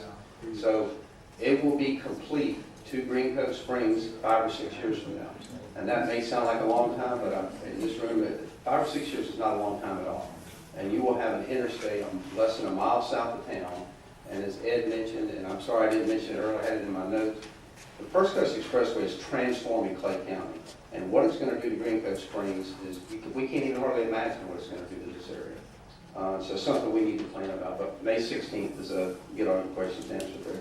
Okay, and just one you may be able to answer today, and it might be a selfish question because of my location. Is it going north of the bridge or south of the bridge? In terms of crossing the river?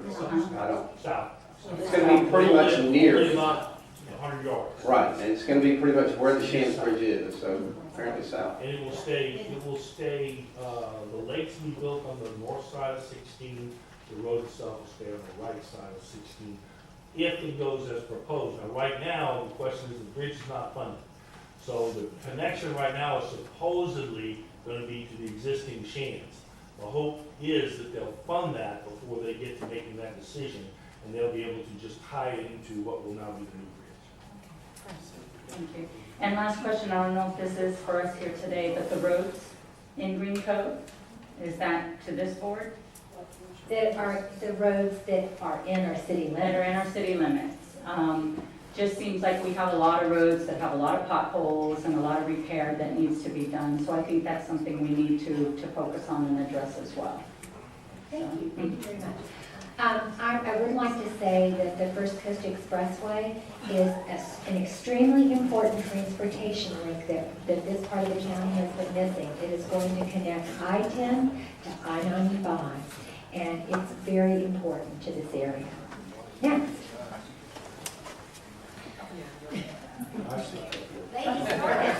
You're next, I promise. I'll be shorter than I normally am. Dan Royal, 3688 Acosta Court. My wife and I have been here now, worked here 30 years, lived here for 28 years. He's also on our city council. So we've seen a lot of changes. Let me address 2 things. One, being a realtor, as you all know, let's talk about property value. Just so everybody understands. So last year, the property valuation for the county rose about 4.7%. Orange Park rose about 5.1%. Green Cove Springs, property value, tax collector valuation is 8.1%. It's the largest in the county. There are a lot of people trying to get in here. You cannot go on the MLS system and rent a home in Green Cove Springs for less than $1,200. And it's hard to find housing right now. It's hard to, there's just not a lot of houses for sale. And as I rode around trying to find yard sales today at Magnolia Point, they're getting fewer and fewer as far as build out. So the city itself is going to find itself actually with a housing shortage, I believe, sooner than before. Let me tell you one other story, and this goes to the changes that come up. And a great example of that was in Jacksonville the other day because there was a nice article about breweries and how downtown and where it's going and things change. And a perfect example is the finest coffee shop in not Northeast Florida, the state of Florida. Is Spring Park Coffee. And I remember when it was a Starbucks, it was great. And then we turned it into a coffee shop. And now in the Central Business District, they not only do that, but they grind and roast and grind coffee, which, 8 years ago was not in use. May still not be in use. And they distribute, because Steve's grown that operation so big, they distribute to other places, so there's wholesale distribution, which is not. So there's there's things in our own codes that would typically prohibit businesses like that from growing. So we need to be organic when we talk about how things change, or whether a brewery comes and looks at Green Cove Springs and where it would be and how it would be located. These are things that I hope that we can all work as a community together to find that vision, that here's where it's going to be, recognizing the fact that we can make them nice. Because I can remember when Garber Ford was the ViStar, and ViStar has done a very nice job of what they've done. I can remember when Michelle and Todd took over Ronnie Robinson's old Jeep place, and it's turned that into a great place with a wonderful deli, office place and all that. And I can darn sure remember when we took this old Chevrolet dealership and turned it into the supervisor elections building. In each of those cases, we found uses, whether it was government or business or whatever, that worked. I can tell you this, these all took place even during the time of 2009, not ViStar was earlier, but from 2009 when we had the recession until now. We're going to see changes. Paul's business is going to be a great change for Green Cove Springs. It's going to look at that corridor. We're going to see it differently. But I can remember when the old bank building was here, we didn't have any restaurants. The complaint was we didn't have a place to eat. There's 17 restaurants in Green Cove Springs right now. So we've got an opportunity to continue to grow that. We just have to make sure we do it together and we market together and we get the information out that this is perfectly what we're doing. So anyway, thank y'all very much for being here today. To follow up on what Van was just talking about, he mentioned the word brewery. In downtown Jacksonville, we just moved last year, Intuition Ale, into downtown. We just opened up Bowl City Brewery right next to what is being renovated right now, probably one of the oldest bank buildings, First Guarantee Bank in Jacksonville, one of the buildings reconstructed right after the 1901 fire. It's going to be a Calford Chop House.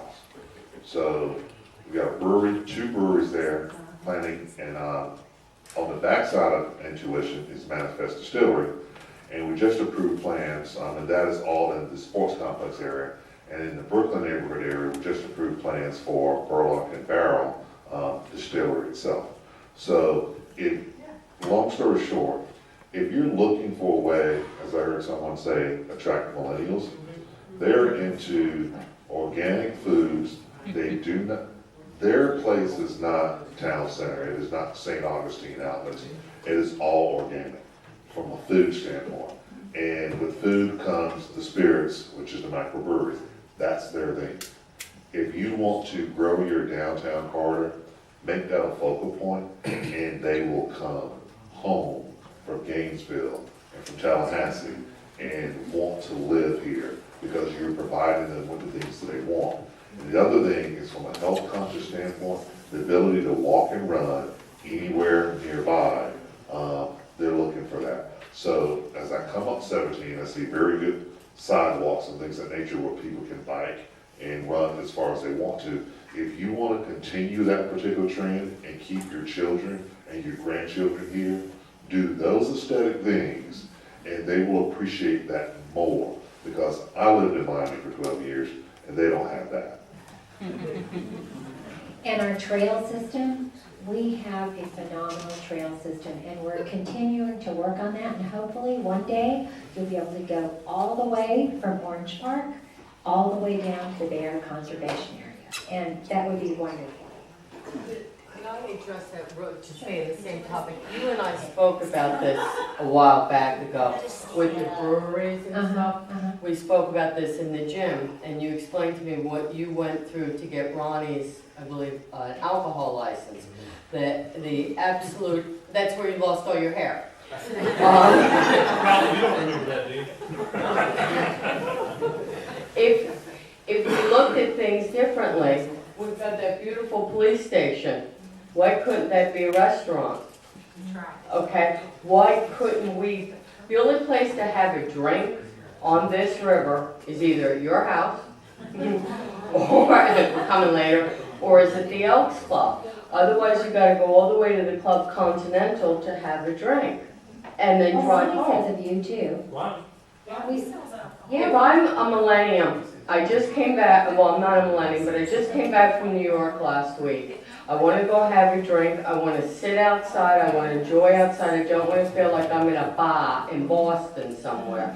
I want to see the river, I really want something nice, and I think if we, because it's dark in Boston, if we marketed more to breweries or getting these millenniums to come and drink by not putting a business through what you had to go through to get Ronnie's here.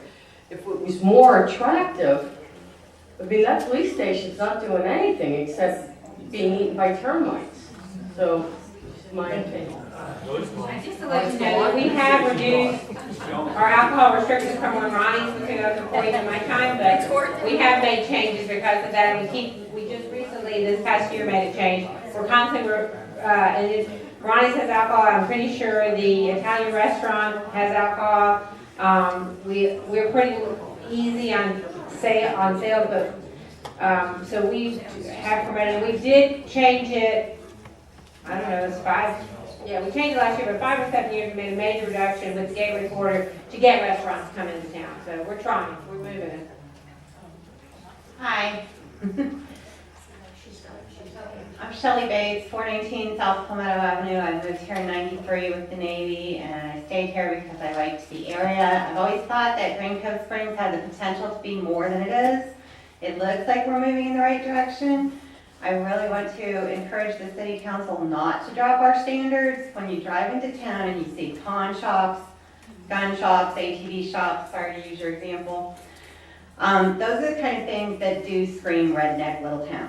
And we're never going to attract the millennials and the breweries and the high-end kind of things we're looking for that Green Cove could have if those are the businesses we allow to be here. So I just would like to encourage the city council to keep up the standards, make it look nice. The only way into town is 17, and that's what you see.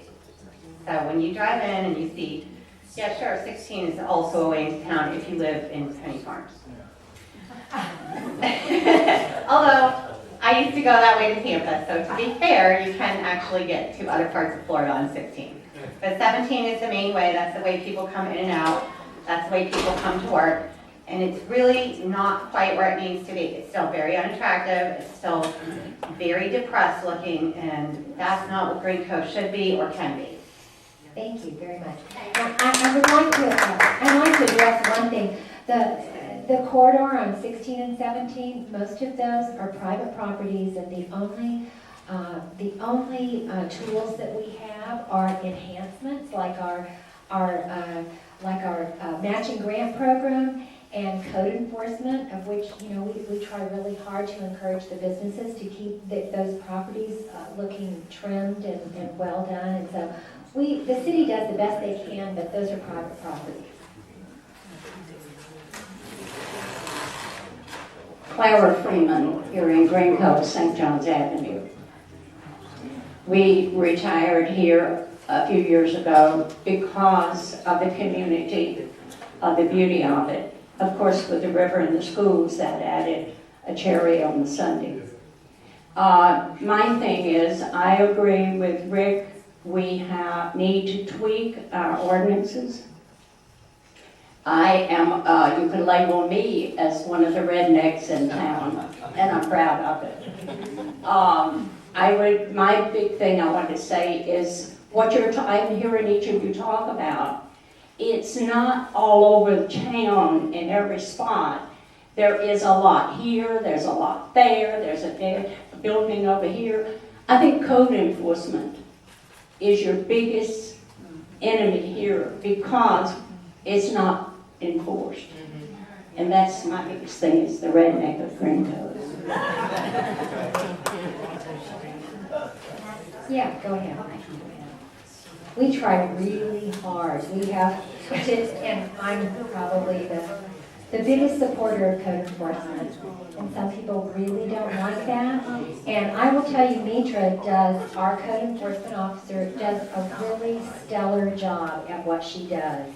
And we really do try hard with the limited resources that we have to enforce our codes. But I want to tell you something, it is complaint driven, because when we get a complaint, she is on it. So I just want to add to that, we do active code enforcement, and just for the numbers, we had 217 complaints for 2016. So let's triple that.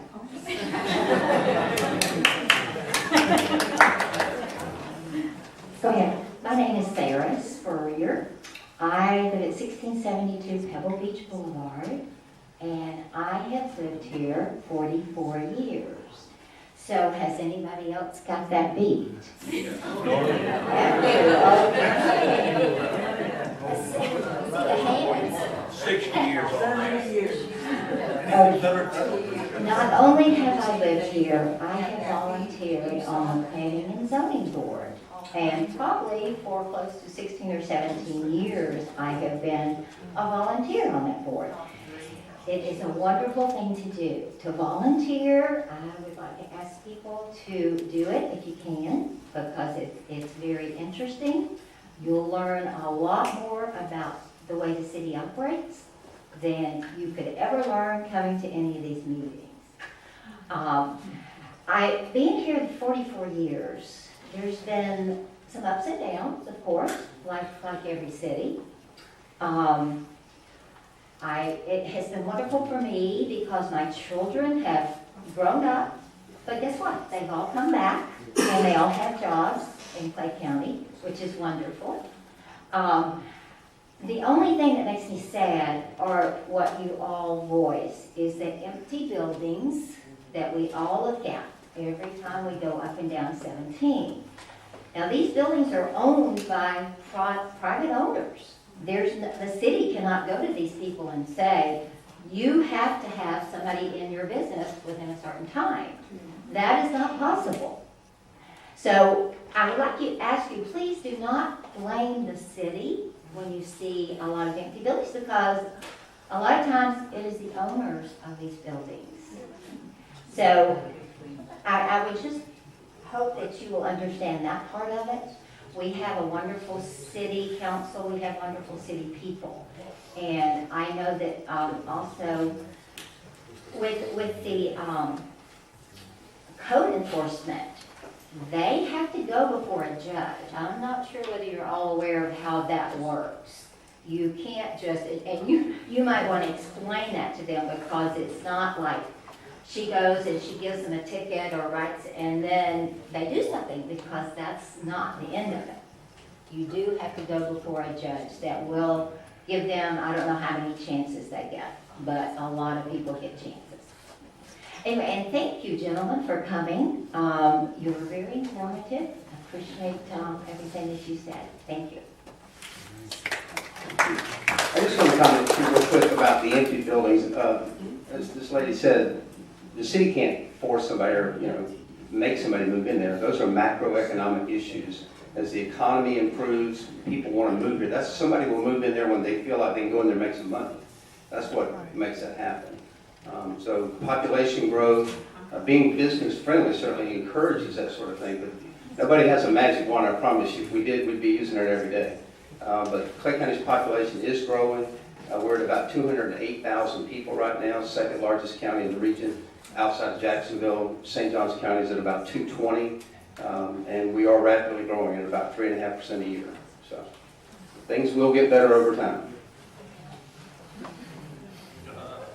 Okay, I'm Megan Miller, 411 St. John's Avenue. I've lived here for 10 years. 10 years, I've seen nothing but going things down, lots of weeds, lots of buildings, nothing's going on at all. Then you're telling me that the buildings itself that are in this town, because it's privately owned, you guys have no control over, but yet you can't find them, or you can't tell them what, obviously what's going on in this town?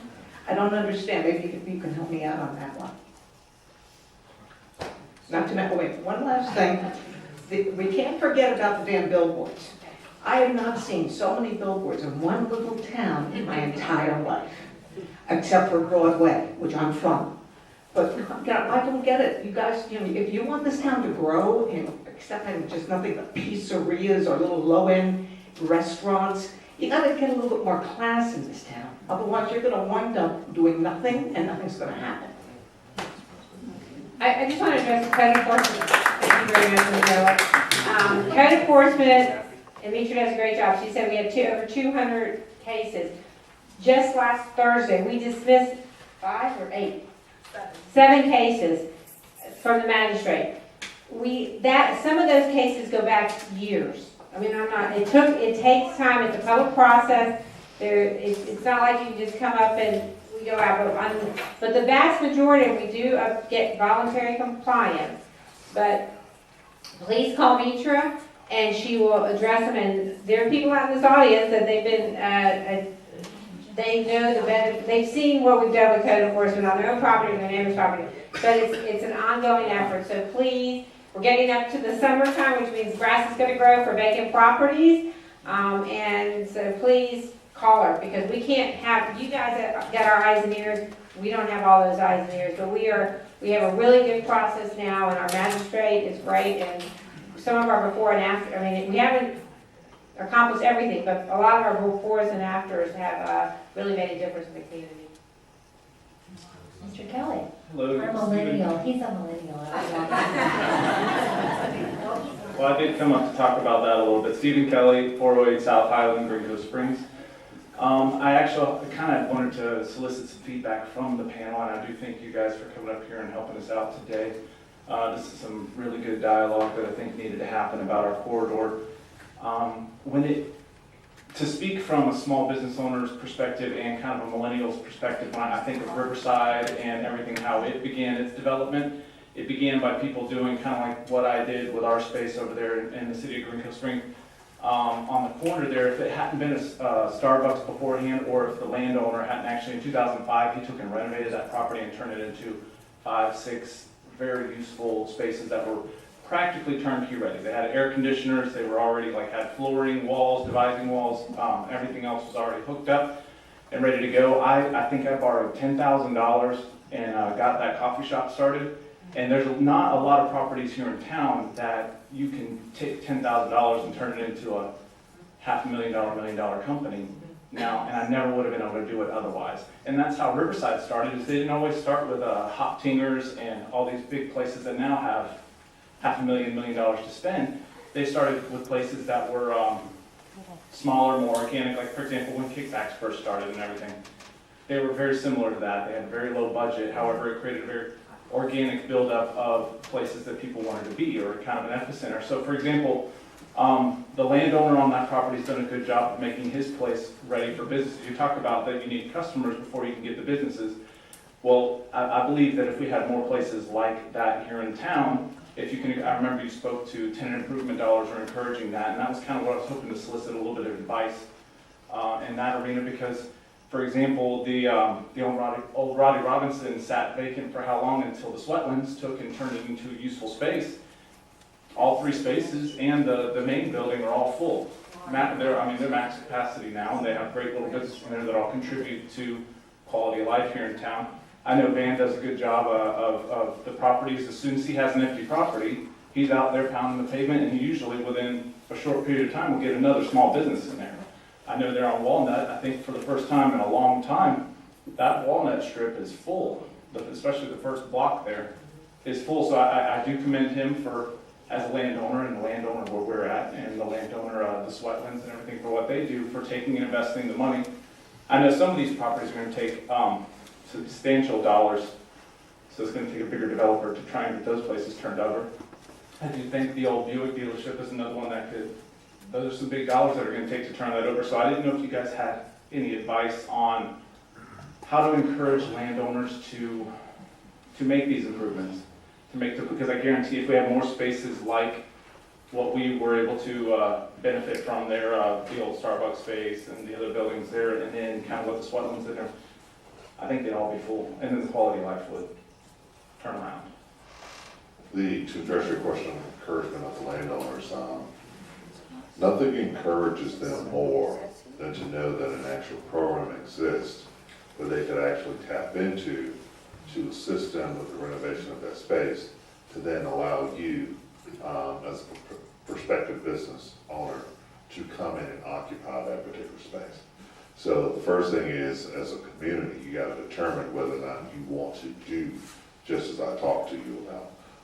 I can certainly provide to Janice our retail enhancement program guidelines. That's very open in terms of the type of businesses. We try not to exclude. Only thing I exclude is light industrial within downtown. There's a specific reason for that. But that program that we utilized when I got here in 2013, we had a retail vacancy rate fluctuated between 37 to 39%. In 3 years, I got that down to 22%. So we're still trying, and what we've also done is got other businesses. If you go to Black Sheep at Riverside, well, now I got them to open up another restaurant in downtown itself. So we'll continue to do more of those type of businesses. I had a very difficult time during lunch hours when I first arrived trying to figure out where I actually wanted to go to. And I just come from a city that had Jimmy John's like right around the corner from my actual office. So I found someone that operated the Jimmy John's franchise and said, hey, by the way, if you build out this particular space, I'll provide you with $28,000 of an actual grant that if you stay open for 5 years is going to be forgiven. They were like, 6 months Jimmy John's was open right on the corner there in Laura Street in Adams. It was that type of conversation that we were having with that particular franchisor, as well as the landlord, who was basically like, yeah, it's a great hot corner for us. So you're gonna have to, someone said marketing and being creative, you're gonna have to do that. Let's not look at the landlords as the evil landlords. Let's look at them in terms of how do we work with them. At the end of the day, Bill's correct, the space isn't occupied because nobody's, there to actually make money just yet. But sometimes you have to do some spec build out to get people there. But it's calculated risk on that particular spec build out. Because if your restaurant is successful, if you and your friends and others want to go into business, but there's just not space, the landlords here need to know that, and then I think they will all get creative. First, I didn't know that, I've never heard that story about Jimmy John's. Dude, Subway got a line. I'm not a small guy, so I gotta eat. I don't remember where I used to eat lunch, because I eat at Jimmy John's probably 3 times a week. Thank you. I think Andre's comment about Jimmy John's is the key to the whole thing. I didn't know, for example, the housing issue. Not knowing that there's not a lot of new construction, that there's not a lot of inventory available in the city limits, that's news to me. I mean, not that I should know otherwise, but that's news to me. But also know that it's not just, I can't find the gentleman who spoke, but it's not just small businesses. I had a client who wanted to bring a million square foot, he needed a 1 million square foot warehouse for manufacturing. And believe it or not, in Jacksonville, there isn't one. There is no 1 million square foot warehouse available. And so, not even an old nasty one that you could rehab. There's nothing. There's no inventory of 1 million square feet. And so, he went to Alabama because we didn't have it and nobody was ready to deliver a spec building on a time frame that worked with this project. So I think it's about your personal relationships. It's about going to Dreamfinders homes or going to a market that's maybe just a little bit bigger. Go to Jacksonville and find a small home builder and see if they want to build inventory down here. They probably have no idea that Green Cove exists. I mean, same thing on retail. If you have ideas on retail, there's a half a dozen small retail developers in Jacksonville that probably would do things here if they knew the opportunities existed.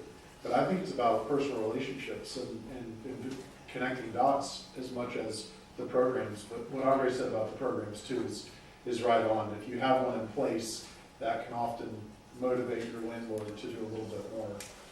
But personal relationships, go talk to people.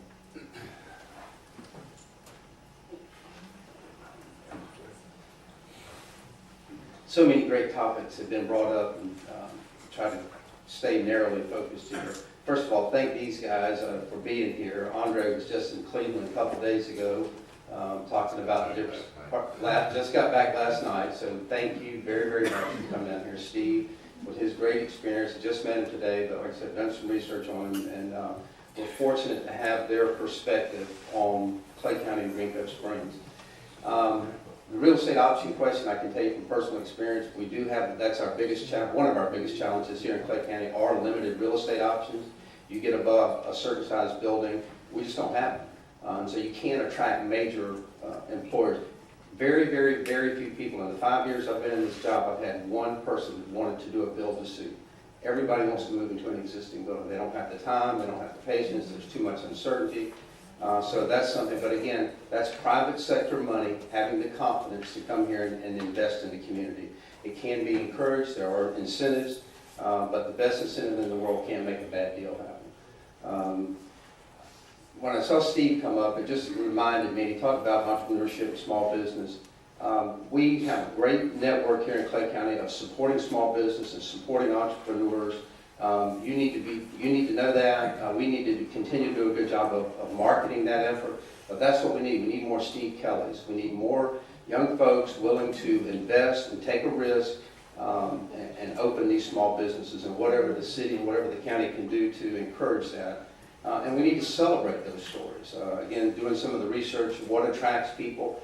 We need to market Steve Kelly and the Steve Kellys of the world. The other project that Dan and I are working on, trying to bring here to Green Cove Springs, to tap into that hip, cool, millennial, whatever words you want to use. Bottom line, it's young people with money coming here to live in our community. Calavito. We need to market Calavito. You want to, and I'm the first one that used the R word earlier. I apologize if I didn't say it. Michael, whatever his name is from 2G Synergy, made the comment. It's a German national, moved here. It's his statement about Clay County, not the community. And brother, I live in Clay Hill. Y'all want to find some rednecks? Come on, come home with me. I was born and raised in the country. I love living in the country. And as a young teenage kid said to me many years ago, there's a difference between country and redneck. And so you can have a rural agricultural country community, but it can still be classy and open and accepting. Unfortunately, that R word has some negative connotations that go along with it. We shouldn't be so hard on ourselves. This is a great community. We all live here. Y'all got up and came to this room, to this meeting, and have sat there for 2 hours because you love it. It's a great place. Yeah, we can. Who better to find our faults than us looking in the mirror?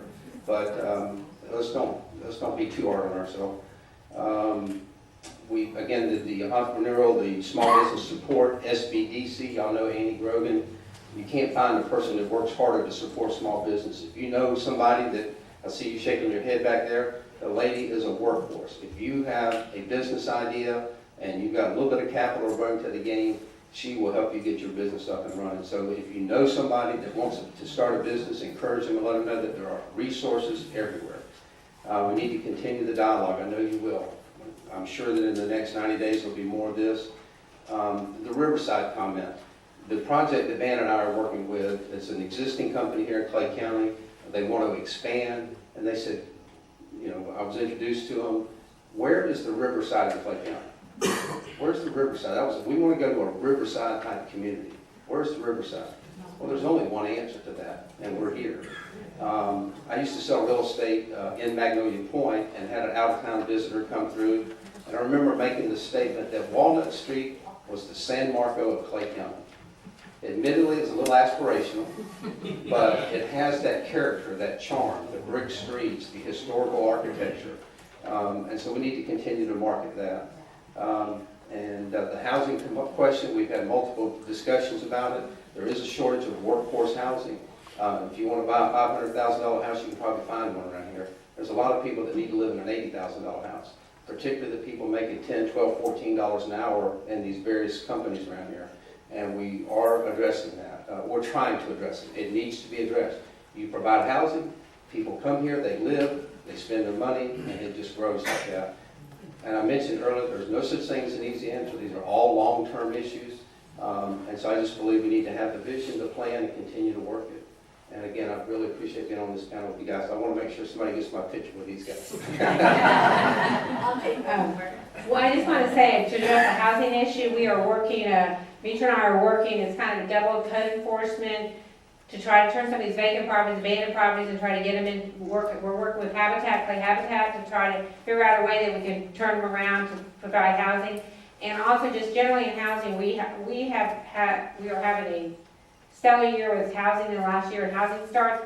We are in phase A, B, C are all platted in Magnolia Point. Dream Finders, almost a week doesn't go by that don't drop off a new set of plans. Houses in between Drees and a couple other builders, they're pushing 400,000, some new housing construction, so they're all between 250 and 300,000 or for. Also, Magnolia West, we're completing, DR Horton is completing phase 2A and 2B. Phase 1 is sold out, they completely built it. 2A is almost 2B, they're completed, and they are starting right back down Medina. They're starting on phase 3, and they wouldn't be moving forward if there was a need. And those houses, they're not exactly workforce, but they're all under $200,000 houses that the houses that DR Horton is building in city limits. So in Magnolia West, it's totally changing the community. I just want to thank you, and thank my panel again. I'm going to turn it over to the mayor to close it. And if you have a thought after today that you didn't express, please email at jfleet@greencoastsprings.com or call my office, and we'll add you to whatever comments you have. This is a continuing discussion. Thank you, Janice. I want to thank everybody for coming, but I want to thank our panel, Andre, and Sue,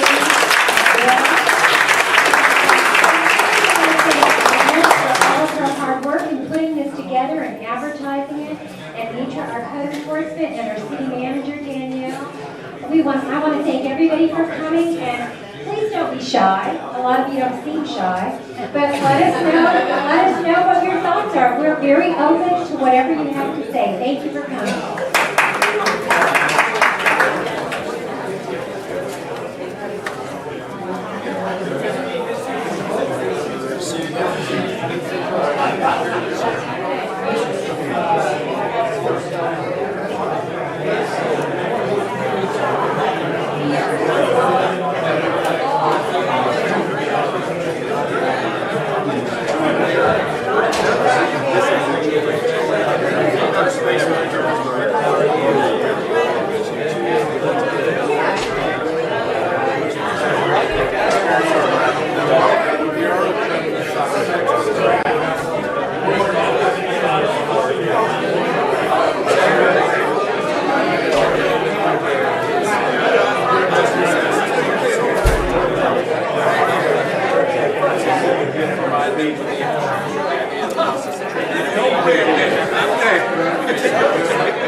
Thank you.